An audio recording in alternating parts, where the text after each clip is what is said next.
I don't think that you can take a knee for the national anthem and say that you support the military at the same time. He attacks black athletes, as he did, and he does it once again to dog whistle to his base. Hillary Clinton is a racist demagogue. She is dividing the country on racial grounds. All eyes are on Alabama tonight as the primary race to fill an empty Republican Senate seat intensifies. President Trump unveils a new travel order. Basically takes all the judicial objections and all those cases that judges wrote against the first two and plugs them in. The clock ticks down on what is likely the final Obamacare repeal push under current voting rules. This is not the last chance. This is the best chance.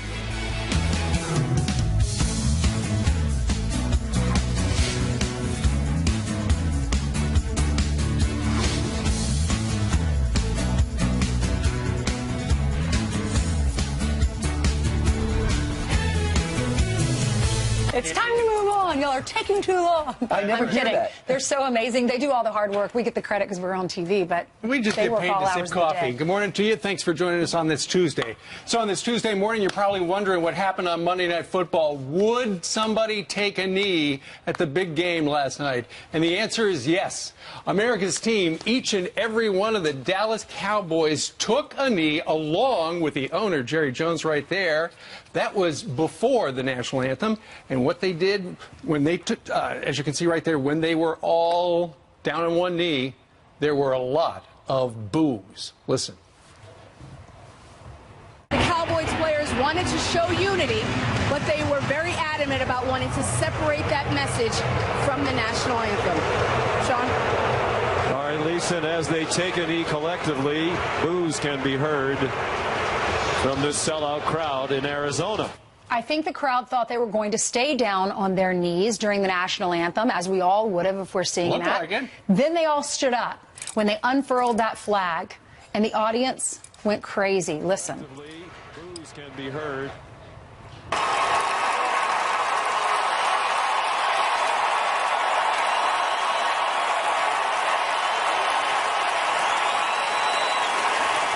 How beautiful is that? Very well choreographed, and I think it gets a message across. I mean, if the NFL players wanted to do something before the game a year ago, if Colin Kaepernick actually was on some type of humanitarian Muhammad Ali-like mission prior, where people weren't saying, where did this come from?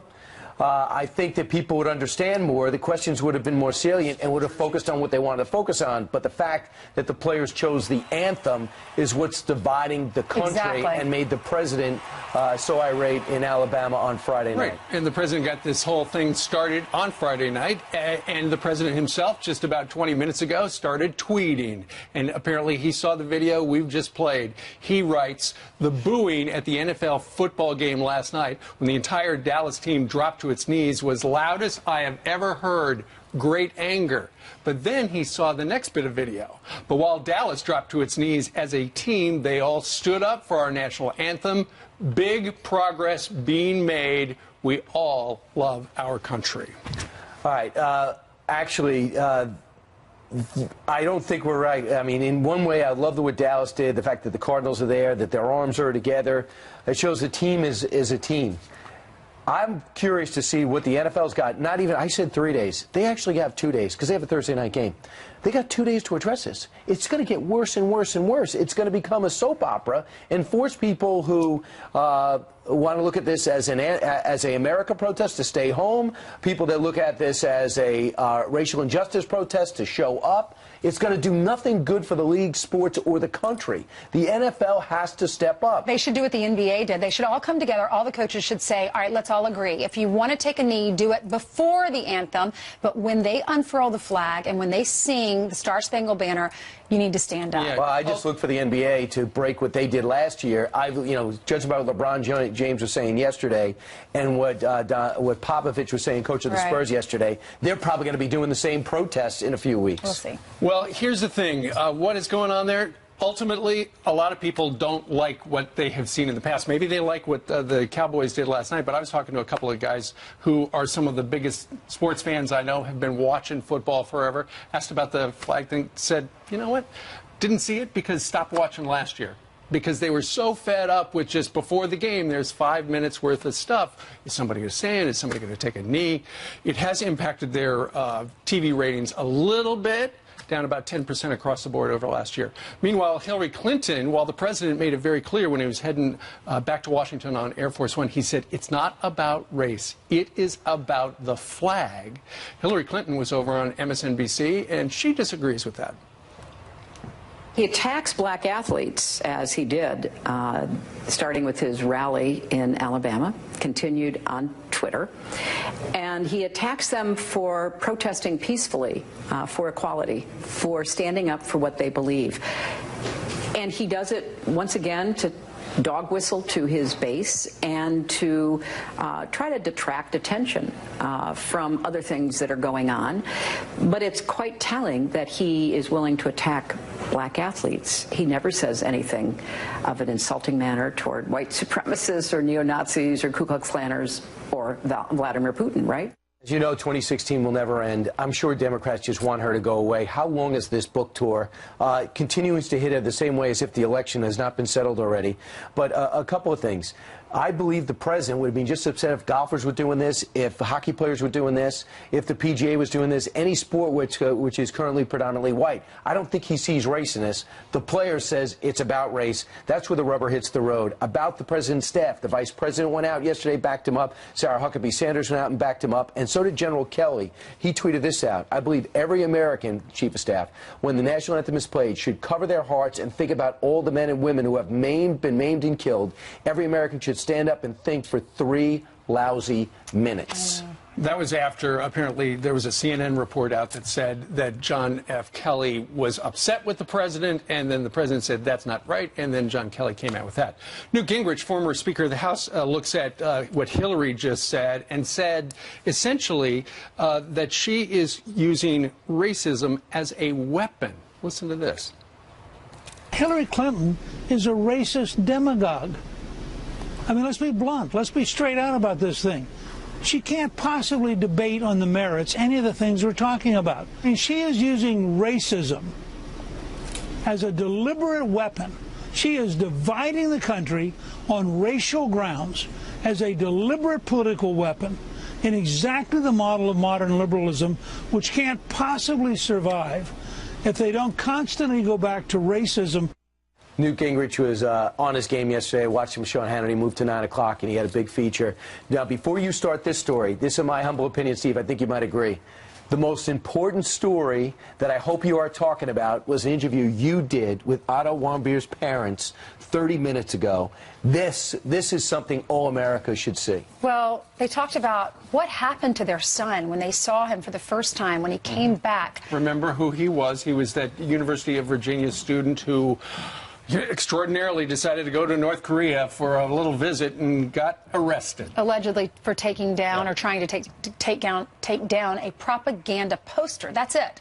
They contained him for a year and a half, and his parents said they tortured him so badly it caused him to die. We interviewed them, and they said this is what happened when they saw him for the first time, when his plane landed on the tarmac and they went onto the plane to see their son. And they said it was time for our family to go to the plane. And Otto was on the stretcher across in the plane, and he was jerking violently, making these inhuman sounds. Otto had a shaved head. He had a feeding tube coming out of his nose. He was staring blankly into space, jerking violently. He was blind. He was deaf. As we looked at him and tried to comfort him, it looked like someone had taken a pair of pliers and rearranged his bottom teeth. How can you question what a terrorist country does? They're terrorists. This is what they do. And they also did something to his feet. He was tortured. And for those who are questioning why President Trump put them on the terror list, that's why. They're a terror nation. That's what they're capable of. He said that's the first time. Absolutely, that's the first time they've talked live on television since their son died. They said that the last administration told them just to stay quiet, They would try to get him home. Everything would be okay. Stay quiet. They said they had had enough. When President Trump was elected, they called him. They talked to the State Department. They had him sent home. And this is exactly what happened. That's what they saw. You know, as a mother, you hold your baby. It's the best day of your life when you hold them for the first time. You have all these plans for their life. This kid was 21 years old, went to the University of Virginia. That is such a tough school to get into. And they said not only was he smart, he was so sweet. He went over to North Korea on a trip for college and comes home in a coma, and they said he was blind and deaf. His teeth had been rearranged. In 48 hours, he was dead. North Korea responsible. He wants them to be considered terrorists. And, you know, Kim Jong-un did that to their son, killed his own brother, his own uncle. I mean, this is an evil man. All right, 11 minutes now after the hour. Great interview. Yeah, great interview, and I hope they get an invitation to the White House. It would be great. 11 minutes now after the hour. Hey, Jillian, you have other news. That's right. Good morning. We are following breaking news right now out of New York. So let's begin with this. A police officer is shot in the face after a routine call turned violent. Officer Kayla Mayer ambushed by suspects with an assault rifle as she investigated a suspicious vehicle outside New York City. Can you please get some news there? Armored truck or something to come get this officer out. She shot in the face. We're right behind the suspect. We're pinned down. We can't move. I know what you're doing. Fine. If it's a good shot like you, that's perfectly fine. Not that bad. Cover the video, okay? Both suspects are in custody. Officer Mayer is expected to survive. In just a few hours, construction will begin on prototypes for President Trump's long-promised border wall. Build that wall. Build that wall. Build that wall. 6 companies will build a total of 8 models for the government to choose from just south of San Diego. Half will be made of concrete. The rest will be made up of other materials. Congress is now working to pass nearly $2 billion to start funding the wall. Ivanka Trump is heading to Detroit today to promote STEM and computer science education. The visit comes one day after President Trump signed a memorandum directing $200 million in funding to science, technology, and engineering in schools. Quicken Loans is expected to announce a significant private sector commitment to those programs at today's event. That's a look at your headlines as I send it back to you guys. All right, Jillian, thank you. Thank you. It is 7:12 now here in New York City, and we've got another Fox News alert. Pleas for help literally being spelled out on the rooftops in Puerto Rico as that humanitarian crisis grows. Geraldo Rivera is live in San Juan once again today. He's coming up next. If anyone can help them, it's him. And the polls are about to open in Alabama for the big Republican Senate runoff. Senator Luther Strange joins us live in just a few minutes.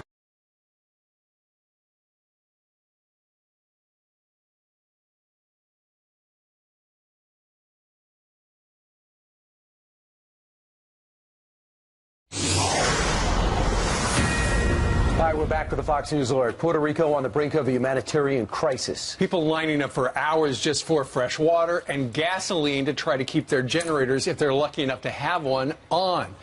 But good news, some help is on the way. Fox News correspondent at large, Geraldo Rivera, his family lives down there. We've been talking to him over the last few days. Look at this. Wow. Lining up for gasoline. Over a mile long, and keep in mind, it's not like you can fill up your whole tank. Everybody gets a certain amount of gas. People waited in hours yesterday, if they're lucky enough to have a gas can. Yeah, and keep in mind, too, it's not enough to have gas. You need power to pump the gas. So if you don't have power for the gas station, they may have passed these rules now that backup generators everywhere, and the gas station owners are saying, oh my goodness, where are we going to get this money? But regardless, I'm sure my logic would say that maybe Puerto Rico did not feel that, did not have that same rule that New York got. Apparently they're pumping the gas there, which is good news because a lot of people, keep in mind, how do you have refrigeration? It's 90 degrees down there. It's a Caribbean island. And signals for us, it's touch and go too. We've heard from friends here that have family down there that cell phone service is spotty in places. And Geraldo Rivera went down to visit. We talked to him yesterday on the show. We want to talk to him today, but every time we try to go to him, we can't get a signal. Yeah, there's problems. You know, for the most part, Texas, and Florida are rehabbing. They seem to be on the right track. I know not everything's that smooth, but not right now. Puerto Rico needs a mass influx of power, food, water, and people and aid. And I hope the government reacts, because I don't think Puerto Rico has got the financial wherewithal to handle it themselves. They certainly don't have the infrastructure. Right. There's $70 billion in debt owed to a lot of U.S. corporations and things like that. Separately, though, the problem for Puerto Rico is their power grid. The power poles, all the wires, 100% gone. Samaritan's Purse has been down there helping. They take those huge cargo planes full of supplies down and drop them down to the people, which is great. When we had Franklin Graham on last week, he said he had been doing a deal with Lowe's, the big home contractor, where you buy stuff. I would call it a hardware store, a big hardware store, to get 1,000 generators. Yeah. They had already taken 1,000 down. They were going to take another 1,000 down this week. They said Lowe's was giving them a good deal, so that's very nice of the CEO to do that. Indeed. Meanwhile, let's talk about Alabama. The polls are getting ready to open up in that great state for the huge runoff between Roy Moore, the judge, and Senator Luther Strange. The senator is going to join us live next. And the man whose seat Strange is trying to fill, Jeff Sessions, our Attorney General, is about to make a huge announcement about free speech on college campus.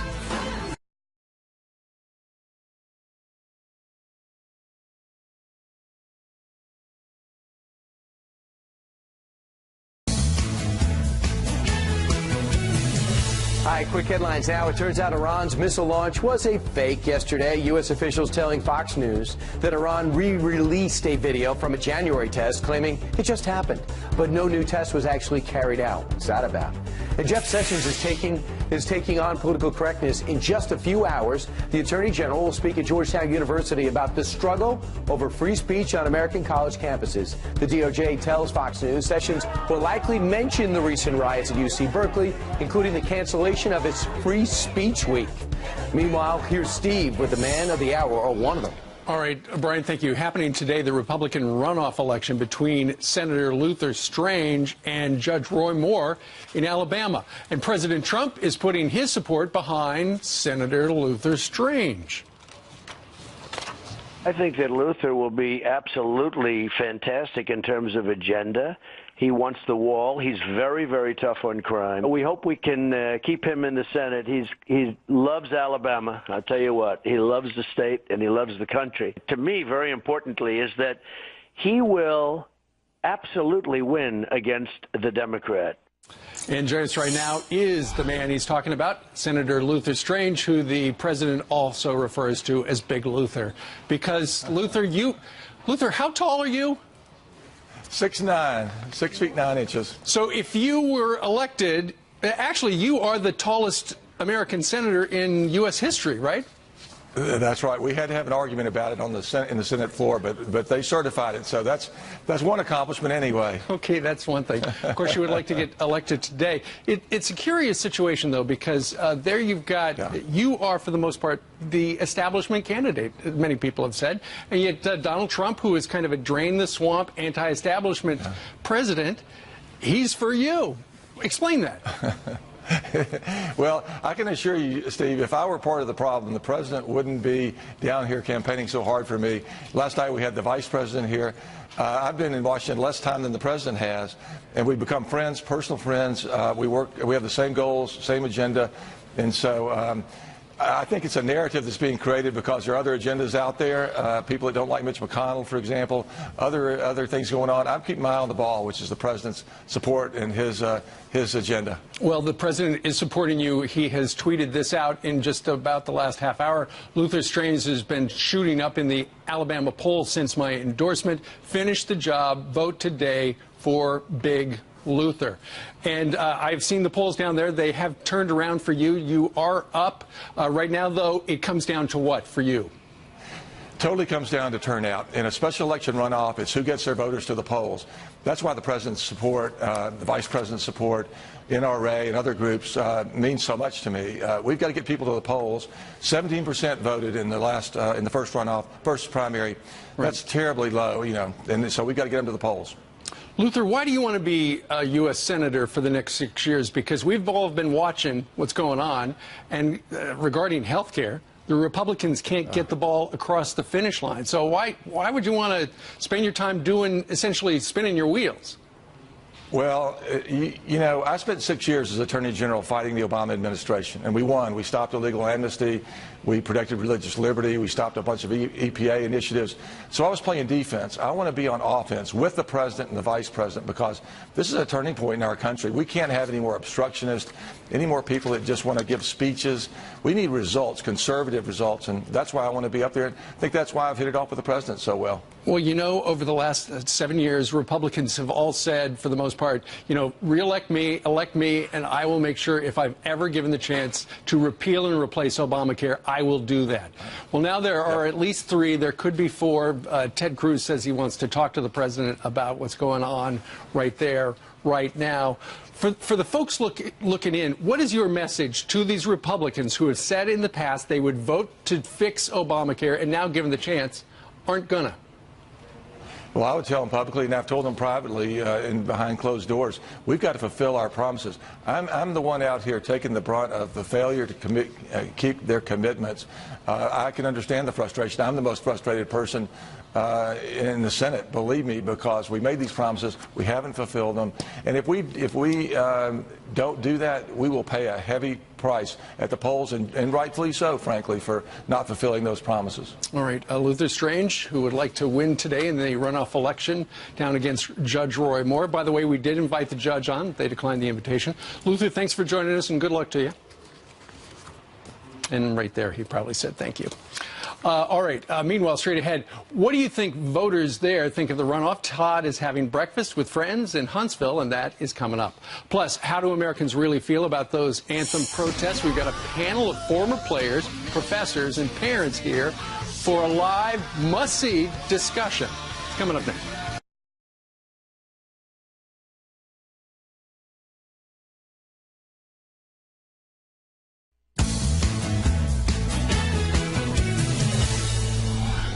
He attacks black athletes, as he did, starting with his rally in Alabama, continued on Twitter, and he attacks them for protesting peacefully, for equality, for standing up for what they believe.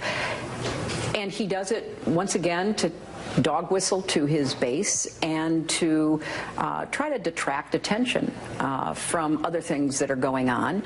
But it's quite telling that he is willing to attack black athletes. He never says anything of an insulting manner toward white supremacists or neo-Nazis or Ku Klux Klanners or Vladimir Putin, right? Well, I had a whole list of questions for this panel, but during that soundbite of Hillary Clinton, you're all making your own little comments under your breath, so I think maybe we'll just stick with this first. Let me talk to you, Wendy. This is Wendy Osefo. She's a professor, a liberal political commentator. Let me ask you first what you think of Hillary Clinton's comments. She's saying it is about race. Do you agree, and why? Well, Hillary is now a private citizen, so she has the right to her opinions. However, we have to look at the facts. The facts are Donald Trump has only attacked black athletes. We have, you know, Dale Earnhardt, who has come out and said, you know what, it's okay to take a knee. We also have Tom Brady, who has also said, you know what, it's okay to protest. So we, again, have to continue to look at the facts. And what is clear here is that there is this attack. And then on top of that, this is really about the flag. There's also the Confederate flag, which has also been divisive, and he has not made comments about that. So let's start having that discourse and that conversation. All right, Lisa, I'm watching you and your reaction. You're disagreeing with her. Lisa Giovinazzo, she's a trial attorney and a mother. Lisa, why are you shaking your head? Well, first of all, the one thing that we all do as Americans is we stand united during the anthem. So in that regard, I don't know how anybody could support not standing during the anthem. As far as the comments that we're seeing and if it's racial and if it's not, I think honestly taking a knee, maybe that isn't enough for these players, and maybe that forum isn't the right forum. Maybe they should go beyond taking a knee and take a stand and vocally tell the public what it is that they're supporting and what it is that they're specifically protesting. Maybe they can go beyond that. Maybe they can raise awareness in a different way. But to take the forum in take a political setting in a public forum, and as a mother, I have a 10-year-old. I go to the Jets games, yes, season ticket, Jets ticket holder. Will you continue to go to the games? I will continue to go to the games, but I don't appreciate having to have a political conversation with my child at a game. I think it's the wrong forum. I think that we have to be more respectful of who we are as Americans. And the NFL is living the American dream because of what has come before them. Let me see. Show of hands of the people that think it's okay to take a knee in the middle of the anthem. Okay, we have 3 of you that think it's fine. What about those who say it's okay to take a knee as long as it's not during the anthem? Anyone agree? You agree? Okay, few of you. Unless they're taking a water break. Okay. I think that's what's most important. I think that people I don't think these protests are wrong. I just think they're misguided. Okay. I think that the most important thing to remember here is that the national anthem is symbolic of the fact that we as Americans have the opportunity to protest. So a protest during the national anthem is a protest against the very thing that allows you to protest in the first place. It is a misguided protest. I actually agree with some of the positions some of these people are taking, and I would gladly share their sentiments. Not during the national anthem. It is misguided. All right, this is Chris Valletta talking. He's former NFL player and author of Teamworks, played for the Titans, the Saints, and the Bucks. Now, Caleb also played in the NFL, retired U.S. Army lieutenant, former linebacker for the NFL for the Lions. Now, the NFL picks all of these different free speech points. You can't honor breast cancer. You can't honor 9/11. You can't honor those Dallas police officers. Is there a double standard here? Absolutely. And I think that this was a strategic move from the commissioner. It's kind of a genius move because now it diverts all the attention away from the real issues, being the CTE issues, domestic violence, sexual abuse. We're not talking about those things anymore. So there is a double standard in that regard, but I think it was also a strategic move from the commissioner. Okay, I want to go to Emily behind you. Emily Compagno, she's a former NFL cheerleader, former federal attorney, and former criminal defense attorney. Emily, should the government and should taxpayers fund football, the NFL football? No, I don't believe the government should. And remember that this is a workplace. And so I wouldn't presume to tell a professional athlete that they cannot use their platform to be part of a larger conversation. But as the point was addressed earlier, I believe specificity is what is most important. And symbolic gestures that are so divisive are really causing this acrimony that ultimately owners can terminate players for doing anything that's injurious to the league or to the franchise. And I think a lot of athletes that are engaging in communities and really taking specific stances and doing specific things enables us as the entertained to understand what things that they are discussing and what viewpoints that they hold dear. That's the most important thing to me. Okay, let's go to the lady sitting next to you. This is Dr. Jeannie Zaino. She's a political science professor and a mother. What do you think about this, Jeannie? Well, as a political science professor, I have to say we haven't talked yet about the political end of this, really. You started with this clip of Hillary Clinton using terms like dog whistle, and I call out the president on the same kind of language. I do think there are points on both sides. My struggle is I'm teaching students, young people, and I have young children, and I want them to learn how to be disagreeable with an agreeable in a way that is collegial. We need to be able to talk about things. So as opposed to the president coming out and using terms that I can't even repeat on TV, why doesn't he engage in a conversation and lead by example? Hillary Clinton, the same thing. We need to elevate the political discussion in this country. He has a fair point. He disagrees with this. He's the commander-in-chief. He has every right to say it. But say it in a different way, and say it in a way that allows us all to engage in a conversation about important issues and not bring us down to this level. And that, to me, is what is so frustrating, because that's what we're trying to teach our children. And I agree, it's difficult. You don't want to go to a sports game and engage in a political discussion with young men. We go to sports games to get away from politics. I know. All right, Kisha Hebben, she's sitting on the front row. She's an attorney and she's a mom. I want to hear what you think about this, because when I woke up this morning and I saw that Jerry Jones and his team, that they were kneeling down, but then they stood up when that flag was unfurled, I thought, okay, I get that. You want to protest. You want to show that your team is united. It's not about blacks. It's not about whites. It's not about who you voted for, which I thought was a little refreshing. How did you feel about it? Well, I agree with you, and I feel that these actions are actually a very effective way for African Americans to be heard. I'd rather this happen instead of people out in the streets rioting or looting. I think they're just expressing their feelings, and just because you're paid millions of dollars as an athlete doesn't mean you can't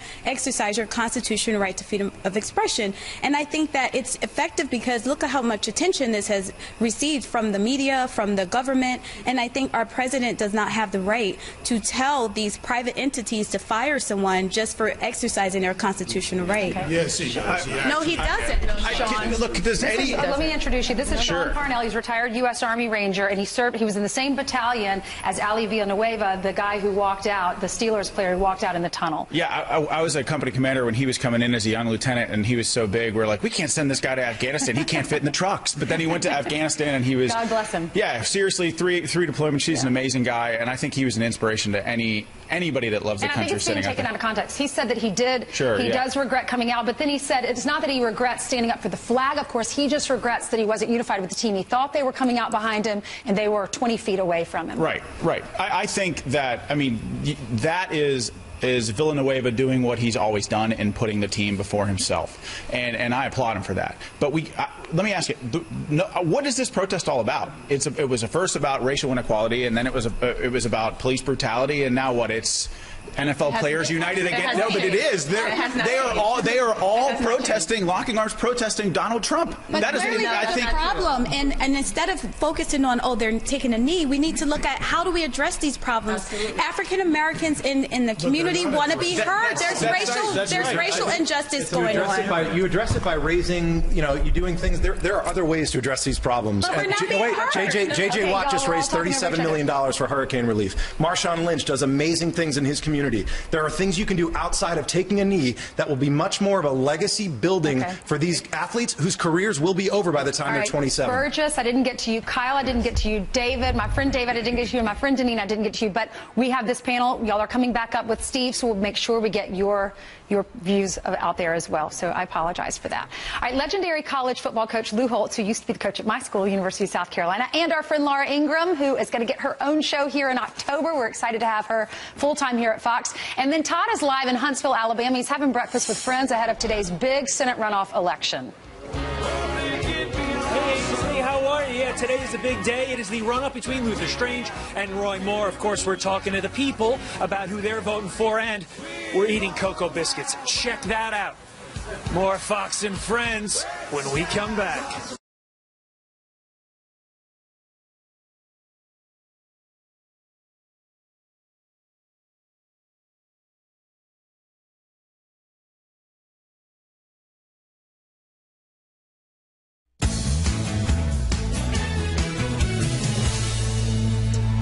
Good Tuesday morning. Back with some quick headlines. Canada welcomes refugees with open arms, but it's leaving Chelsea Manning at the door.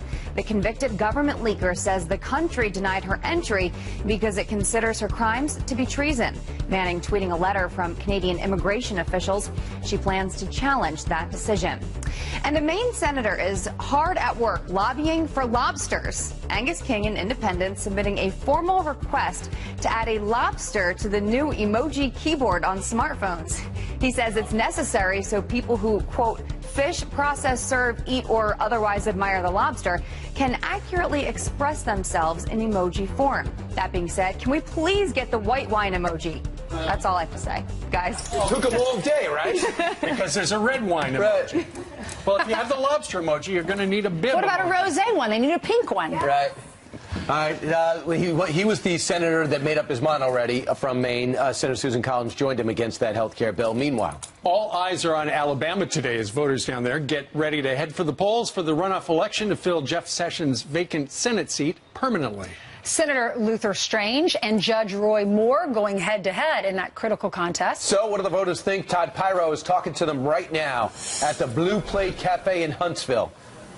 Hi, Todd.